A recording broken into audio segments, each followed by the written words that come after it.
Some moments define your entire life. For me, it was 2:47 on a Thursday afternoon when I walked into my own house carrying flowers and car keys, ready to change everything. What I found instead changed me. My name is Marcus Whitfield, and I'm 41 years old now. But this story begins 5 years ago, when I was 36 and convinced I had marriage figured out. Convinced that love meant sacrifice. Convinced that working yourself to exhaustion proved devotion. I was wrong about all of it. Here's what nobody tells you. Sometimes the worst thing that can happen to you is also the best thing.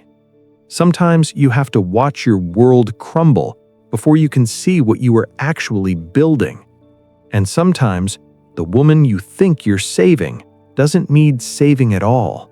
She needs something you've forgotten how to give.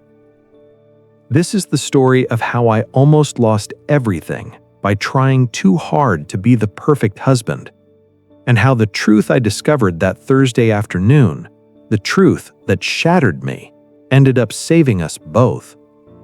I'm a civil engineer specializing in sustainable infrastructure, steady work, decent money, around $92,000 a year managing projects for the city. My wife, Camille, was a high school English teacher at Riverside Academy, pulling in about $48,000. Together, we were doing okay. Not rich, but comfortable. We had a modest house in Grant Park, a beautiful 5-year-old daughter named Zoe, and what I thought was a solid marriage. But I'd noticed something over the past year. Camille seemed dimmed, like a light slowly fading. She'd come home from school looking exhausted, defeated even. She stopped talking about her students' breakthroughs, stopped sharing her creative lesson plans, stopped lighting up the way she used to. I'd ask her about it.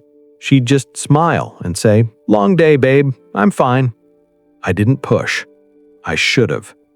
Instead, I decided to fix it the only way I knew how: throw money at the problem. Camille had been driving a 2011 Nissan Altima that was falling apart. The transmission slipped, the check engine light was permanently on. Every time it made a weird noise, which was often, I could see the stress on her face. So I made a plan. For 6 months, I took on side projects, consulting work for private developers who needed permit expedited, blueprint reviews for smaller engineering firms, weekend inspections for residential developments. 500 here, 1,000 there. I didn't tell Camille. I wanted it to be a surprise, a grand gesture that would show her how much I loved her, how much I appreciated everything she did for our family. By September, I had $31,000 saved in a separate account she didn't know about. Enough for a nearly new SUV, something reliable, something safe for her and Zoe, something that would take that stress off her shoulders.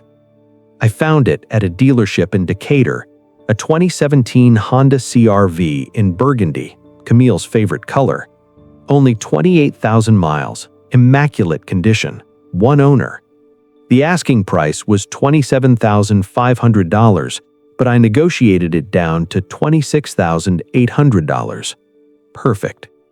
The plan was simple. Take off work early on Thursday, October 3rd, pick up the car, tie a massive bow on it, be home when Camille got back from school at 3:30. I'd imagined her reaction 1,000 times. The shock, the tears of joy, Zoe jumping up and down, screaming about their new car. It would be perfect. I had absolutely no idea what I was about to walk into. The morning started normally. I kissed Camille goodbye at 6:45 as she headed out. She looked beautiful in a cream blouse and navy skirt, her natural hair pulled back in an elegant bun. "Big day?" I asked. She said, "Staff meeting after school. Probably won't be home until 5. Perfect, I thought. That gave me even more time to set up the surprise. "Love you," I said. "Love you too, baby." She kissed me and I watched her climb into that old Altima, listening to it cough and sputter before finally starting. Not for much longer, I thought with satisfaction. At 11:30, I told my supervisor I had a family emergency and needed to leave early. He waved me off. I never took personal time, so nobody questioned it. By 1:15, I was at the dealership, signing the final papers and driving off in the burgundy CR-V. The new car smell filled my lungs. I stopped at a party store and bought the biggest, most ridiculous red bow they had. At 2 o'clock, I pulled into our driveway, and that's when I noticed something that made my stomach drop. Camille's Nissan Altima was parked half a block down the street. My first thought was relief. Car trouble again, probably. She'd gotten a ride from a colleague, was resting inside, maybe calling a mechanic. I'd surprise her early. Even better. I positioned the CR-V perfectly in the driveway, attached the massive bow to the hood, and pulled out my phone to take pictures. Wait until the guys at work saw this. Then I walked to the front door. It was unlocked. Strange. Camille always locked it when she was home during the day. "Camille?" I called out, stepping inside. "Baby, you home?" Silence. Not the empty silence of a vacant house, but something heavier, something charged. I moved through the living room. Everything looked normal. Camille's purse sat on the coffee table. Her phone was there too. She never went anywhere without her phone. "Camille?" Louder now, concern creeping into my voice. Then I heard it. Voices from upstairs, low murmurs, a man's laugh. My heart stopped. Every terrible scenario flooded my mind at once. I took the stairs 2 at a time, my work boots heavy on the hardwood. Our bedroom door was closed. We never closed it during the day. I reached for the handle, turned it, pushed it open. And there was my wife. Camille sat on our bed, the bed I'd surprised her with for our 10th anniversary, wearing a dress I'd never seen before. Deep emerald green, elegant, expensive looking. Her hair was styled in loose curls, her makeup flawless. She wasn't alone. A man sat beside her, mid-40s, well-dressed in a tailored charcoal suit, distinguished looking, salt and pepper beard, the kind of man who commanded respect when he walked into a room. On Camille's laptop, propped between them, was a video call. 2 other people, a woman and a man, both professionally dressed, smiled from what looked like an upscale office. The man next to Camille had his hand resting on her shoulder. Time stopped. I stood there, frozen in the doorway, my brain trying to process what my eyes were seeing. This wasn't what I had imagined when I feared the worst. This wasn't, but it also wasn't innocent. This was something else entirely. "Marcus?" Camille's eyes went wide. Her hand flew to her chest. What are you doing home?" The man in the suit turned smoothly, his hand leaving Camille's shoulder. He stood, extending his hand like we were meeting at a networking event, not in my own bedroom. "You must be the husband," he said, his voice smooth and confident. "I'm Darius Wellington. We were just—" "Get out of my house." The words came out low, dangerous. I didn't recognize my own voice.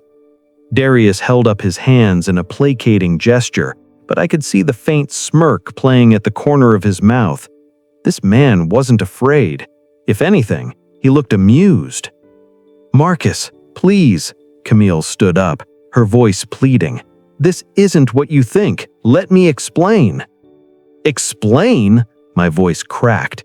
"You're in our bedroom with another man while I'm at work? While our daughter's at school?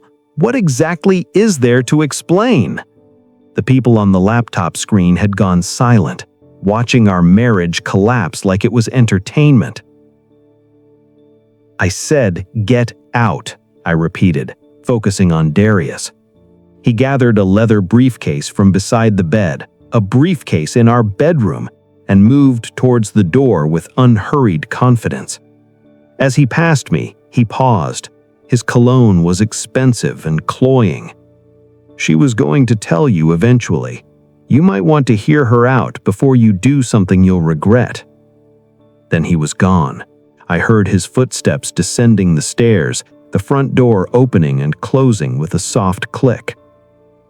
Camille stood in the middle of our bedroom, tears streaming down her face, her perfectly applied makeup beginning to smear. Please, Marcus, please let me explain. It's not an affair. I swear to you, it's not what you think.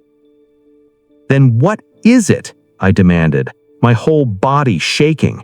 What is it, Camille? Because from where I'm standing, I just found my wife dressed up in our bedroom with another man, having some kind of secret meeting while I'm supposed to be at work. She closed the laptop, cutting off the two observers who'd been watching our marriage collapse. When she looked up at me, there was something in her eyes I'd never seen before, something that looked almost like resentment. I got a job offer, she said quietly, 3 months ago, a really good one. I felt like I'd been punched in the stomach. A job offer? That's what this is about? Not just any job offer, Marcus. Her voice trembled.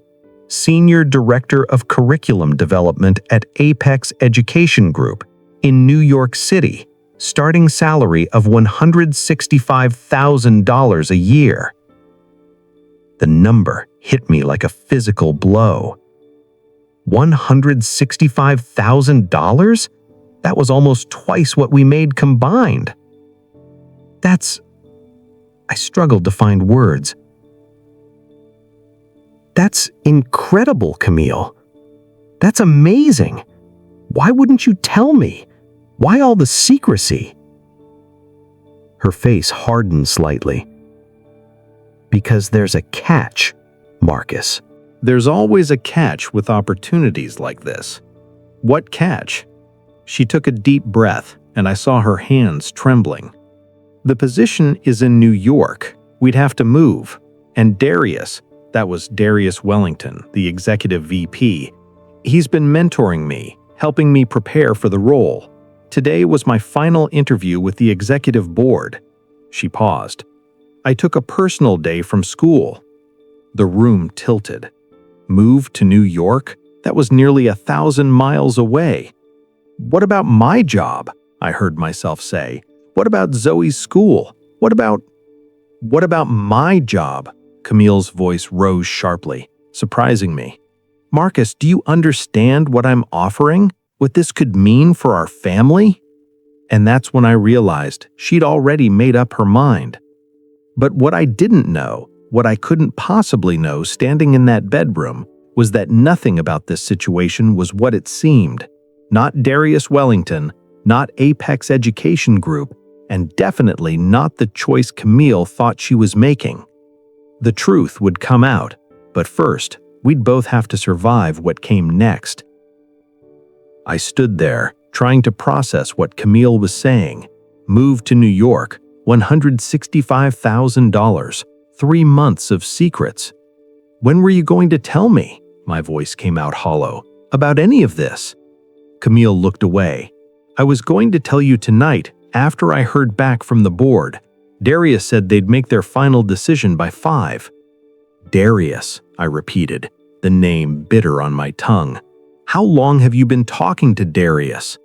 3 months, she admitted. Since he first reached out about the position, he saw my presentation at the National Education Conference in July. He said I was brilliant, that I was wasting my talent in a public school classroom. Something cold settled in my chest. 3 months. For 3 months, my wife had been having secret meetings, secret phone calls, secret plans with a man in an expensive suit, a man who'd been in our bedroom, sitting on our bed, touching her shoulder. Did you sleep with him? The question came out before I could stop it. Camille's eyes flashed with anger. How dare you? After 12 years of marriage, how dare you ask me that? How dare I? My voice rose. You've been lying to me for 3 months, meeting with this man behind my back. You took the day off work and didn't tell me. He was in our bedroom, Camille. Our bedroom. Because this house is too small for a private video conference. Because Zoe's toys are everywhere and I needed somewhere professional looking for the board to see me. Darius came over to help me set up the lighting and camera angle. That's it. That's all. I wanted to believe her. God, how I wanted to believe her. But something didn't add up. Why didn't you just tell me 3 months ago when this first came up? Camille's anger seemed to deflate slightly, replaced with something sadder. Because I knew you'd react exactly like this. I knew you'd make it about your job, your convenience, your life in Atlanta. I knew you wouldn't even consider it. That's not fair, isn't it? She interrupted. Be honest, Marcus. If I'd told you 3 months ago, would you have been supportive? Or would you have immediately started listing all the reasons we couldn't move? I opened my mouth to argue, then closed it. She was right. I would have shot it down immediately. Camille sat back down on the bed, her emerald dress crinkling. I've been teaching high school English for 13 years, Marcus. 13 years of the same curriculum, the same parent-teacher conferences, the same tiny salary increases that barely keep pace with inflation. When Darius reached out, when he showed me what I could do, what I could become, her voice cracked. It was like someone turned on a light in a room I didn't even know was dark. So this is about money? I asked, though I knew it wasn't that simple. It's about possibility, Camille said softly.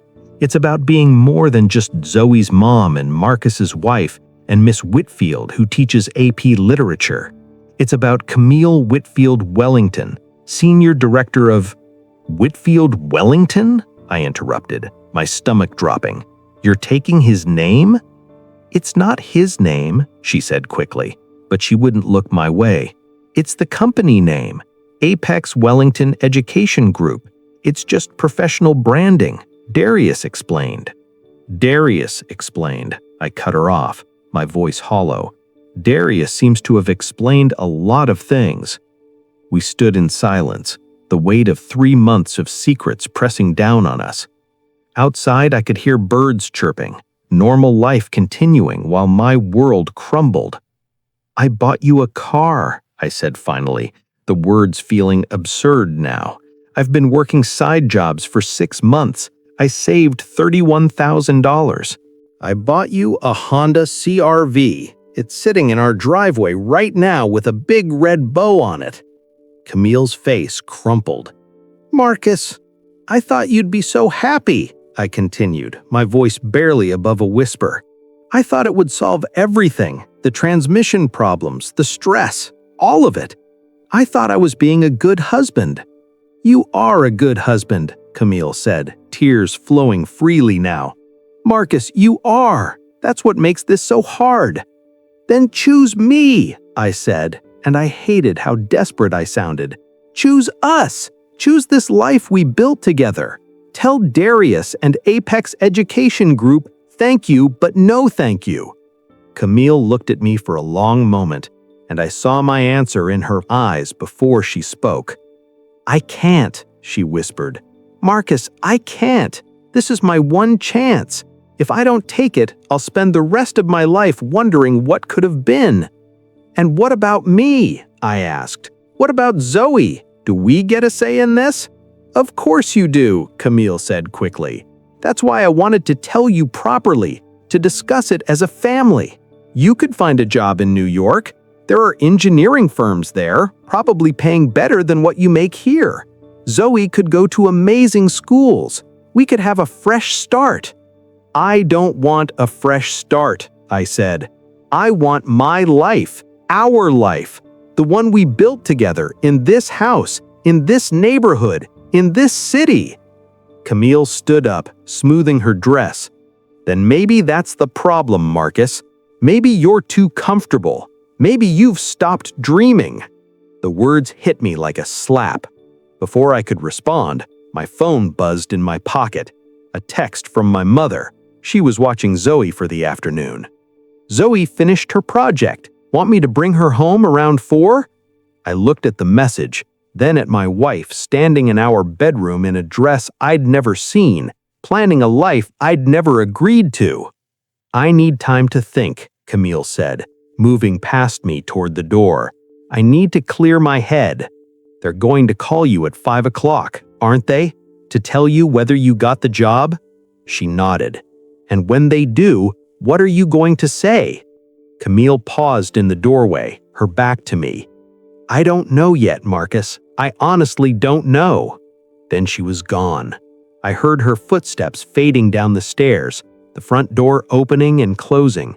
Through the bedroom window, I watched her walk to her old Nissan Altima, climb in, and drive away, without even glancing at the burgundy CRV with its ridiculous red bow.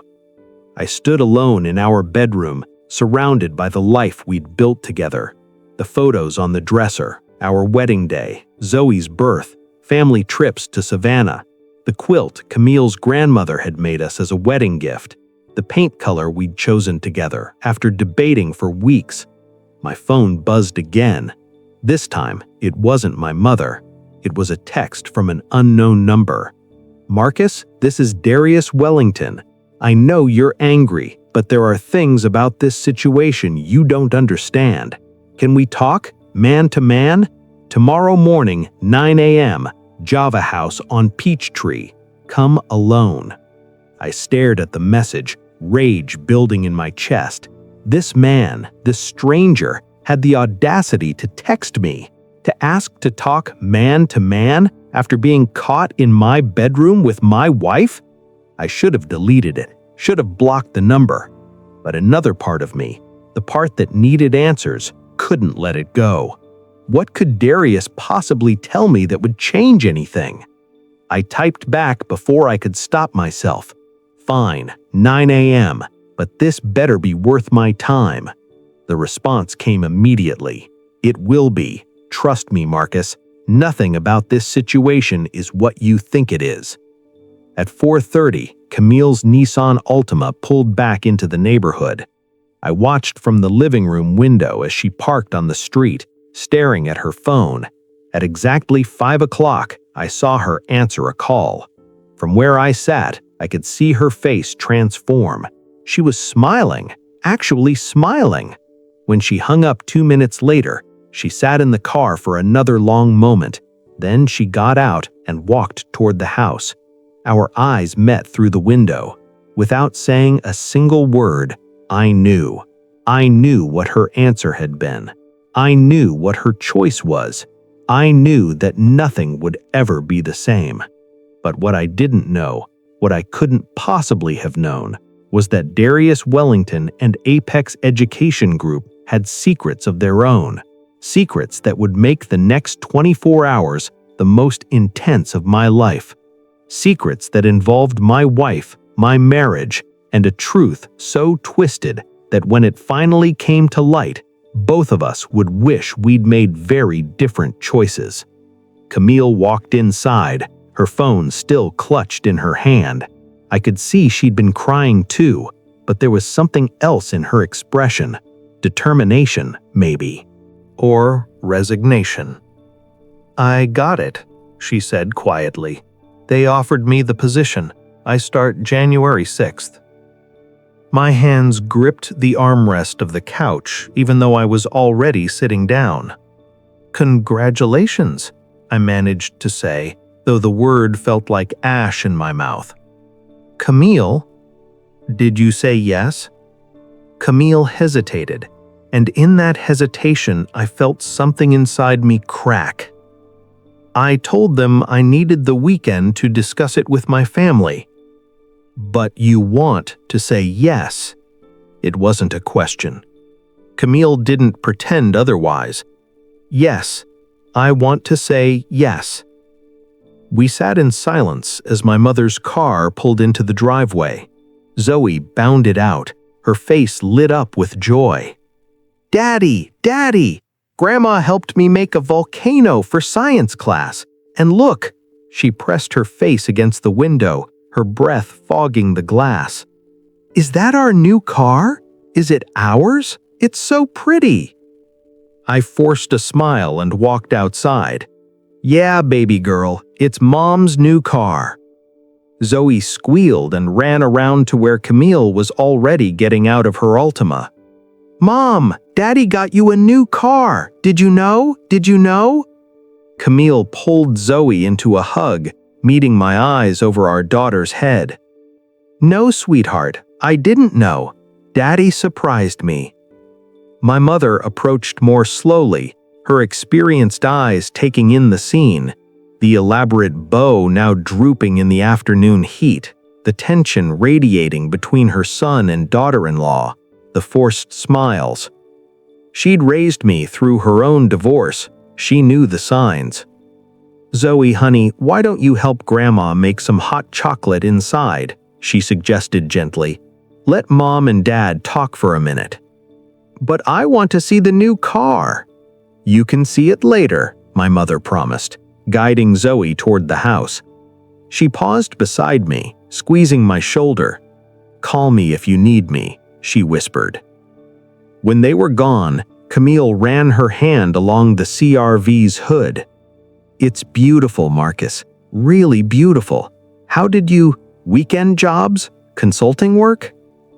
For 6 months. I wanted you to have something reliable, something that would keep you safe. Tears spilled down Camille's cheeks. I don't deserve this. I don't deserve you. No, I said quietly, you don't, because I would never have done what you did. I would never have kept something this big from you for 3 months. I would have trusted you enough to tell you the truth. I was scared. I know. Scared I'd shoot it down immediately. Scared I'd make you choose before you knew if you had a real shot. But Camille, you're making me choose now anyway. Except now it's real. Now it's our actual life on the line. She leaned against the car, looking exhausted. What if we don't have to choose? What if we could make it work? New York isn't that far. You could find work there. Zoe could... Don't. I cut her off. Don't pretend this is about logistics. This is about trust. This is about partnership. You made plans for our entire family without including me. You brought another man into our home, into our bedroom, without telling me. I didn't lie. That's the same thing. My voice rose, and I forced myself to lower it, aware of Zoe inside. In a marriage, that's the exact same thing. Camille pushed off the car, her own anger flaring. You want to talk about partnership? What about when you took that contract in Birmingham last year without asking me first? You were gone Monday through Thursday for 3 months. Did you ask me how I felt about being a single parent 4 days a week? That's completely different. Is it? She interrupted. Or is it only different because I'm supposed to be the one who stays home, who stays small, who's grateful for whatever scraps of ambition don't interfere with your career? I have never asked you to stay small.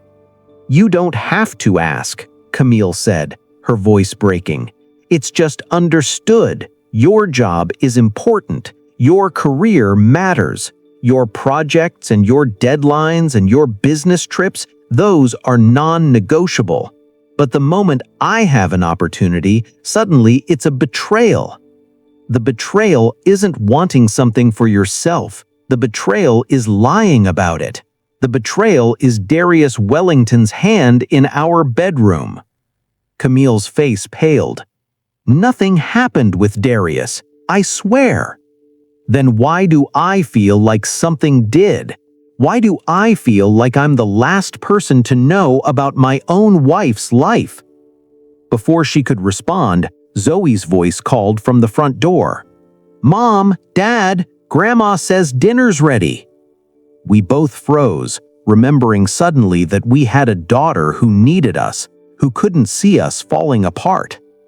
"We should go inside," Camille said quietly. "We should eat with Zoe. We can talk more after she goes to bed." I nodded, not trusting my voice. We walked into the house side by side, not touching, a chasm opening between us with every step. Dinner was torture. My mother had made Zoe's favorite, baked mac and cheese with crispy edges. Zoe chattered non-stop about her science project, about her friend Madison's upcoming sleepover, about the new book her teacher was reading to the class. She didn't seem to notice the way her parents barely spoke, barely looked at each other, barely ate. Or maybe she did notice, because halfway through dinner, Zoe put down her fork and said, "Are you guys fighting?" The question hung in the air. Camille and I exchanged glances. "No, baby," Camille said quickly. "We're just tired." "You always say that," Zoe said, her 5-year-old wisdom cutting through the lie. "But I know what fighting looks like. Madison's parents fight all the time, before they got divorced." "We're not getting divorced," I said automatically, then wondered if I was lying to my daughter. After dinner, my mother took Zoe home with her for a sleepover. I suspected she'd planned this, giving us space to work through whatever was happening. Zoe hugged us both goodbye, holding on a little longer than usual. When the house was finally empty, Camille and I sat in the living room, the same room where we'd celebrated anniversaries, where Zoe had taken her first steps, where we'd made 1,000 ordinary memories that now felt impossibly precious. "Tell me everything," I said, "the truth this time." So Camille talked. She told me about the National Education Conference in July, about presenting her research on culturally responsive teaching methods, about Darius approaching her afterward, impressed with her work. He gave me his card. I wasn't going to call, but then I looked up Apex Education Group, and Marcus, they're doing incredible work. They're shaping education policy at state and federal levels. It's everything I went into teaching to do, but on a scale I never dreamed possible. "So you called him?"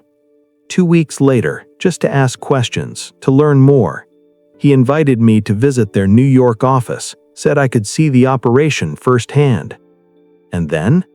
And then he called me in August, said they had an opening, said I'd be perfect for it, said he'd been thinking about our conversation all summer, about my ideas, my vision. He asked if I would be interested in interviewing. "And you said yes?" Camille nodded. I said yes. "But Marcus, I swear I was going to tell you after the first interview, but they moved so fast. Second interview the next week, then a third, and somewhere in there it stopped being hypothetical and started being real, and I got scared." "Scared of what?" "Scared that if I told you, you'd make me turn it down. Scared that I'd have to choose. Scared that—" She trailed off. "Scared that what?" She met my eyes, and I saw something raw there. Scared that if I had to choose, I might choose the job. And what kind of wife does that make me? What kind of mother? There it was, the truth I'd been circling around all afternoon. Camille wanted the job more than she wanted our marriage. My phone buzzed, a reminder I'd set earlier. Meeting with Darius Wellington, 9 a.m. tomorrow. I stared at it, then looked up at my wife. "I'm meeting with Darius tomorrow morning." Camille's eyes widened. "What? Why?" "He texted me, said there are things about this situation I don't understand, said nothing is what I think it is." "Marcus, I don't think that's a good idea." "Why not?" I challenged. "You've been meeting with him for 3 months. Why can't I have one conversation?" "Because—" She stopped, seeming to struggle with what to say. "Because he'll try to manipulate you. He's very good at that." Something in her tone caught my attention. "What do you mean he's good at that?" Camille looked away. "Nothing, just he's a salesman. He's persuasive. That's his job. But I could see she was holding something back. Camille, what aren't you telling me?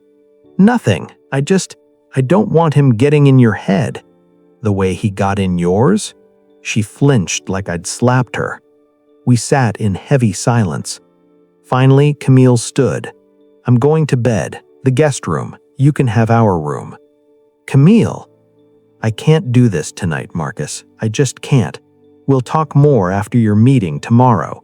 After you hear whatever Darius has to say. Maybe then we'll both know what we're really dealing with. She walked upstairs, leaving me alone in the living room. I pulled out my phone and looked at Darius's text again. Nothing about this situation is what you think it is. What did that mean? I thought about Camille's reaction when I mentioned the meeting, the fear in her eyes, the way she'd said Darius was good at manipulation. What wasn't she telling me?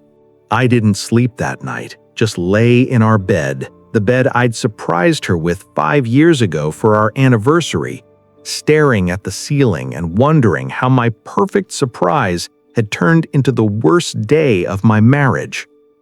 At 8:30 the next morning, I got dressed and headed to Java House. Whatever Darius Wellington had to say, I was going to hear it.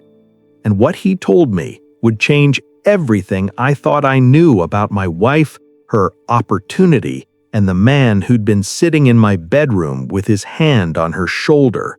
Java House was crowded with the Friday morning rush, young professionals with laptops, parents with strollers, retired couples sharing coffee and newspapers, normal people having normal Friday mornings while my world hung in the balance. Darius was already there, sitting at a corner table with 2 coffees waiting. He wore jeans and a casual polo today, looking significantly less intimidating than yesterday's tailored suit.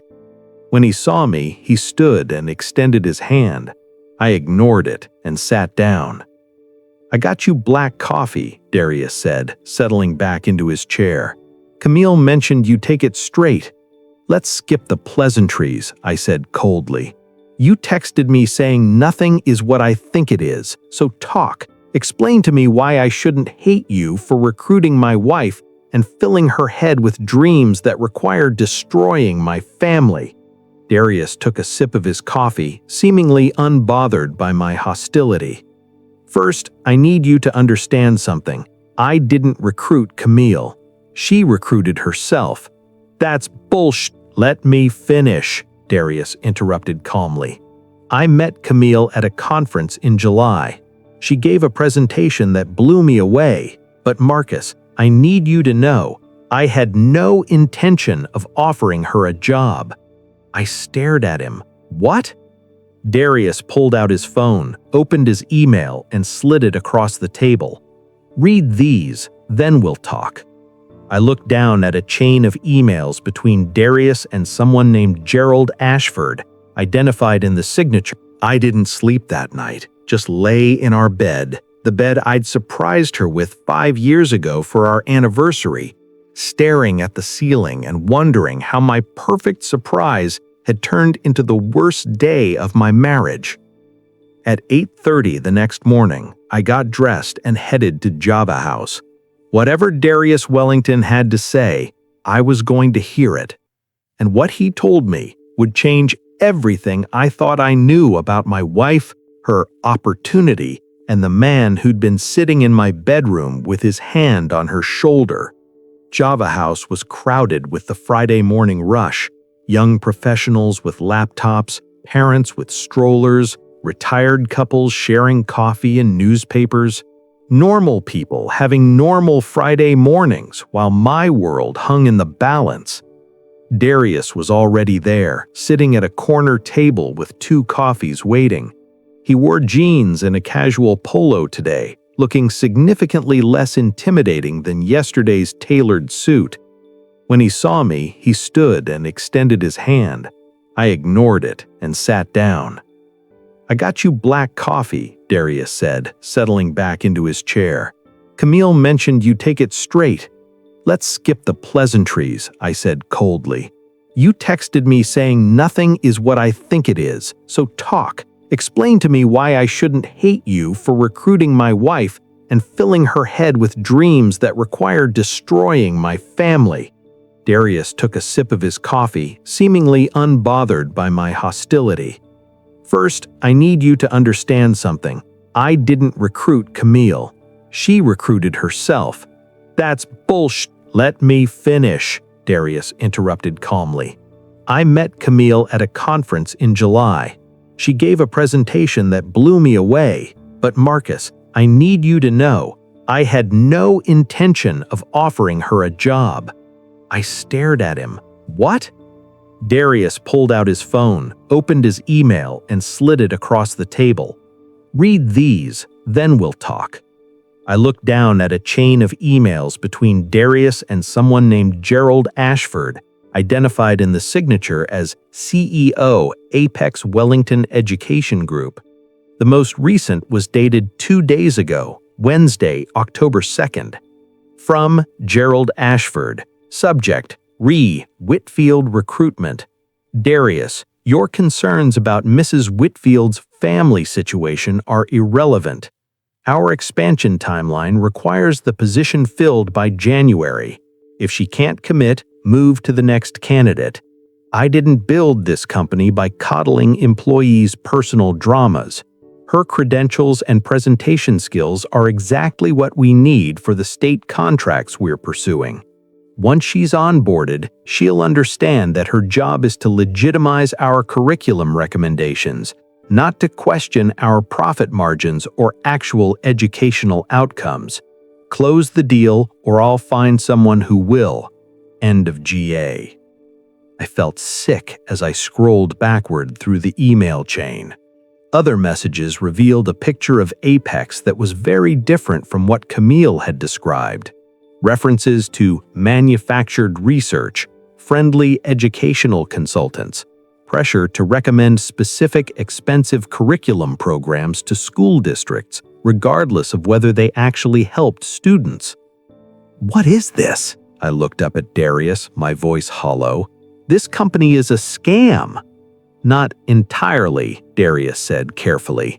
"We do some legitimate consulting, but over the past 18 months, Ashford has been pushing us towards something closer to fraud. Educational publishers pay us to recommend their materials.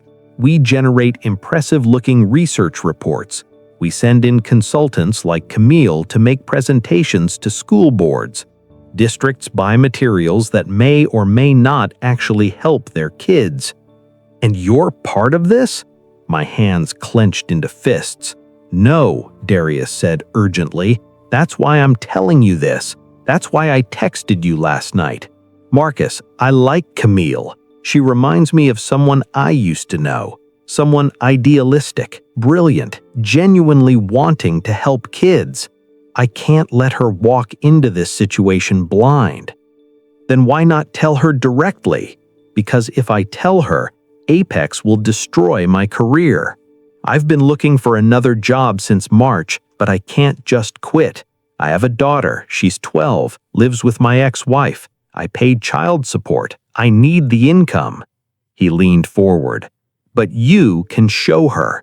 Take screenshots of these emails. Show Camille what kind of company she's actually joining. Let her make an informed decision, instead of the fairy tale Ashford sold her."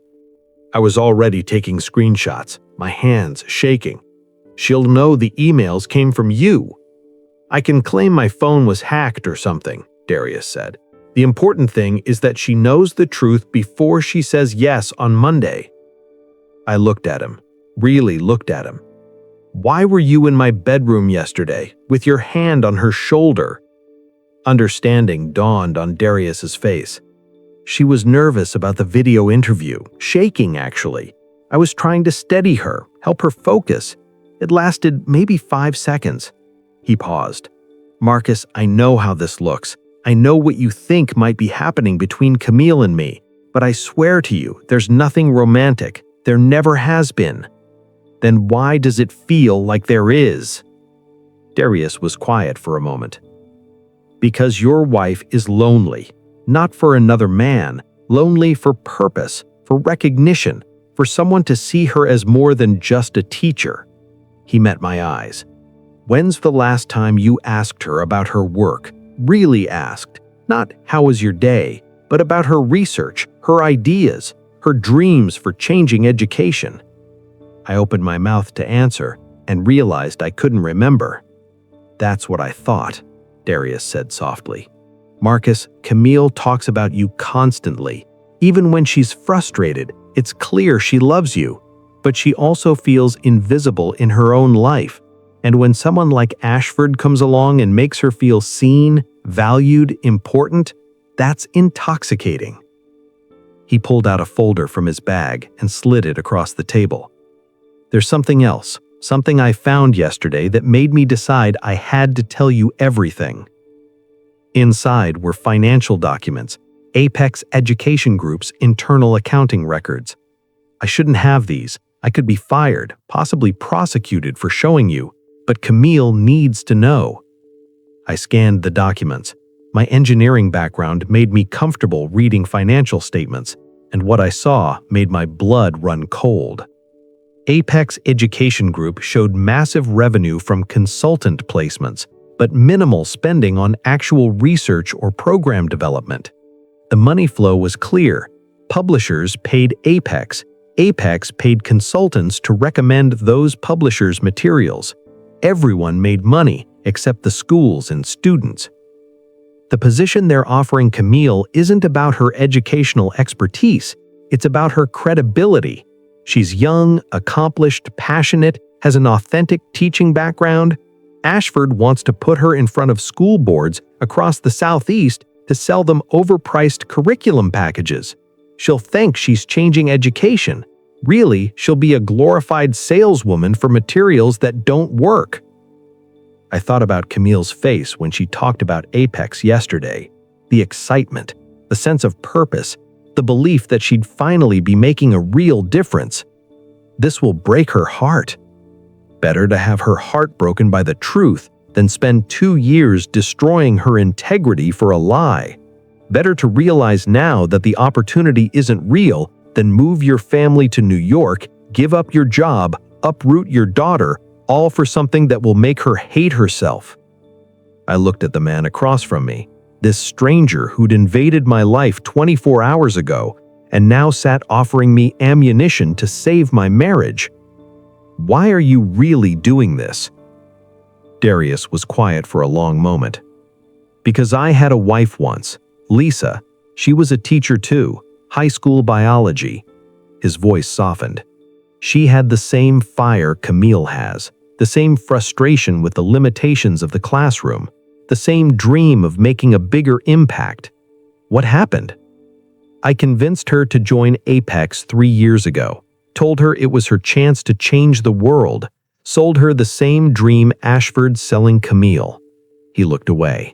Within a year, she realized what the company really was, the fraud, the manipulation. It destroyed her. She started drinking. We fought constantly. Eventually, she left me, said she'd ruined the one thing she cared about, her integrity as an educator. I'm sorry. She's teaching again now. Back in a classroom, says she'd rather make $50,000 with a clear conscience than $150,000 selling lies to school boards. He met my eyes.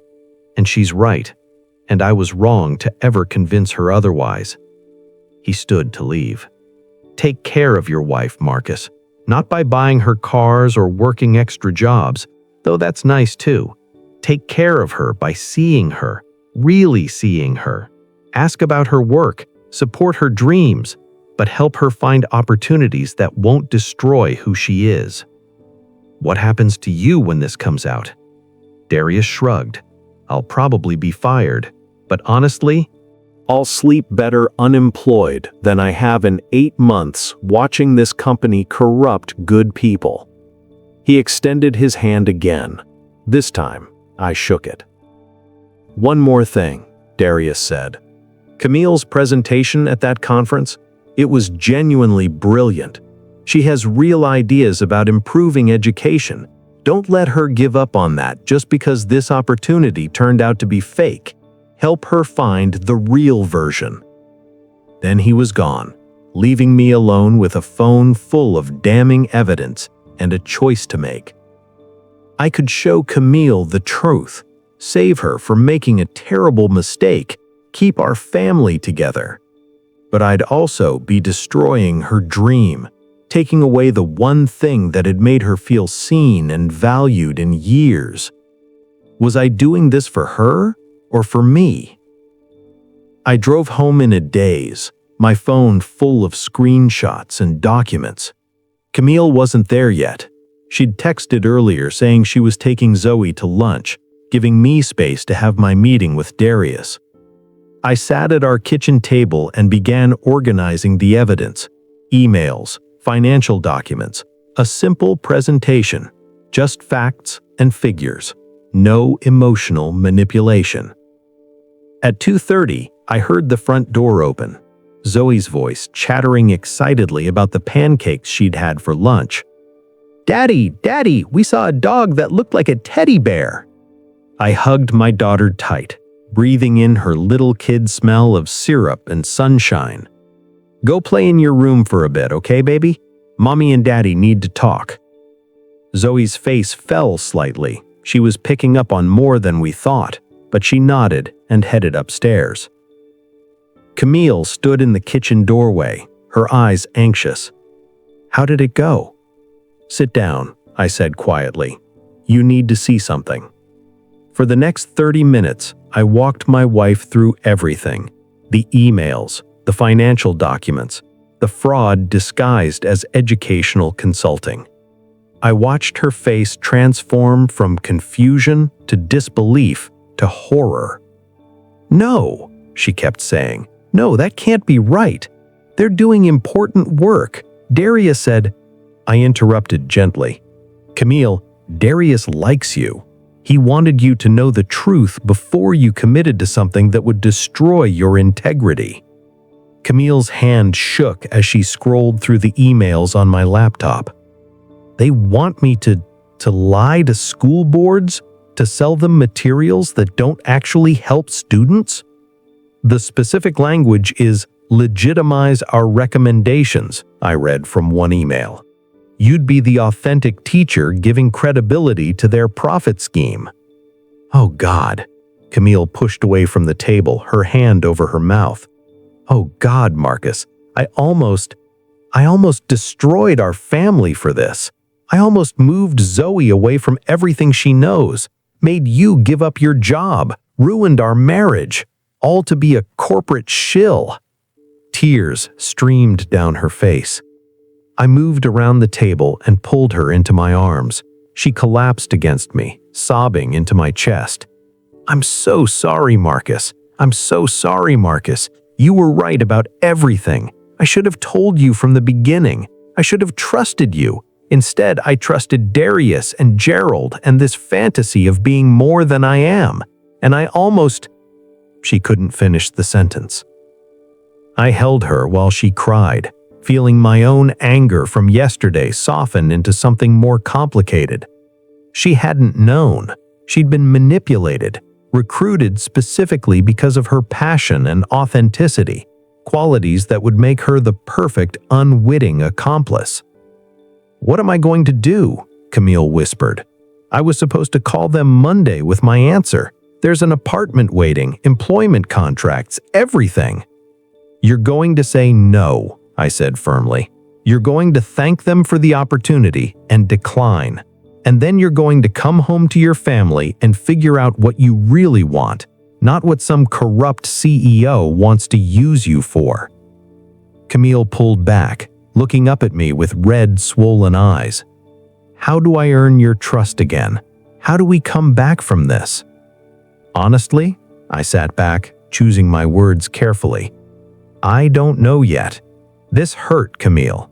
These past 24 hours have been some of the worst of my life. Finding you with Darius, hearing about 3 months of secrets, watching you get excited about leaving us, it gutted me. I know, and I'm so sorry. But, I continued, I think we can get through it. If you're willing to be completely honest from now on, if you're willing to go to counseling, if you're willing to figure out why you felt invisible in our life and what we can do differently." Camille nodded frantically. "Yes, anything, Marcus. I'll do anything. I don't want to lose you. I don't want to lose this." She gestured around our kitchen, our home. "You weren't wrong about everything," I admitted, surprising myself. "You were right that I've been taking you for granted. Right that I haven't really asked about your work in a long time.